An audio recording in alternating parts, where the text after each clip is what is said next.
నా school days గుర్తొస్తున్నాయి. మా బ్యాచ్ రౌడీ బ్యాచ్, గోల బ్యాచ్. మేమందరం బ్యాక్ బెంచర్స్. కానీ నేను బ్యాక్ బెంచ్ నుంచి స్టాన్ఫర్డ్ ఎట్లా వెళ్ళాలని మీ అందరికీ డౌట్ రావచ్చు. దానికి కారణం నా జీవితంలో గురువులు చూపించిన దారి.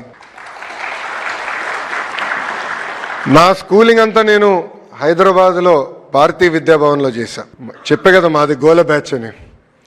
మంజుల మేడం గారు అని ఉండేవారు. గట్టిగా 2 పీకి మమ్మల్ని డిసిప్లిన్ చేసేవారు.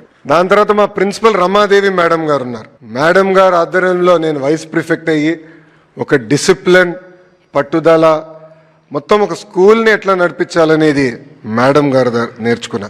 మనందరం స్కూల్స్లో ఈ మధ్యన బ్రిడ్జ్ కోర్సెస్ గురించి మాట్లాడుతున్నాం.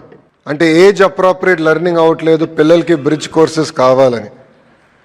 I'm recipient of bridge course.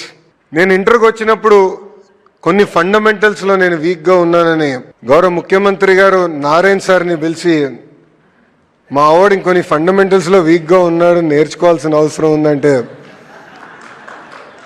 Narayan sir నాకు ఆ బ్రిడ్జ్ కోర్స్ నేర్పించిన వ్యక్తి. వాస్తవంగా ఆ 2 సంవత్సరాలు నా జీవితాన్ని మార్చేసింది. దాని తర్వాత నేను SIT రాశాను, కార్నిగీ మెలన్ యూనివర్సిటీకి వెళ్ళా. అక్కడ రాజిరెడ్డి గారు ఆధ్వర్యంలో నేను చదువుకున్న వ్యక్తి. రాజిరెడ్డి గారు నాకు అయితే ఫస్ట్ సెమిస్టర్ బాగా గుర్తు, ఎందుకంటే మొదటిసారి ఇంటి నుంచి దూరంగా ఉన్నా. కనీసం టైంకి హెయిర్ కట్ కూడా చేయాలని నాకు తెలియలే, ఎందుకంటే ఇంట్లో ఉంటే అమ్మ చేయించేవారు అన్నీ. అలాంటిది రాజిరెడ్డి గారు క్రెడిట్ సిస్టమ్ అంటే ఏంటి, సెల్ఫ్ డిఫైన్డ్ మేజర్ అంటే ఏంటి మొత్తం నేర్పించి ఈరోజు నేను మీ ముందల ఒక విద్యాశాఖ మంత్రిగా నిలబడుతున్నానంటే దానికి కారణం ఈ నలుగురు అని ఈ సభాముఖంగా తెలియజేస్తున్నాను.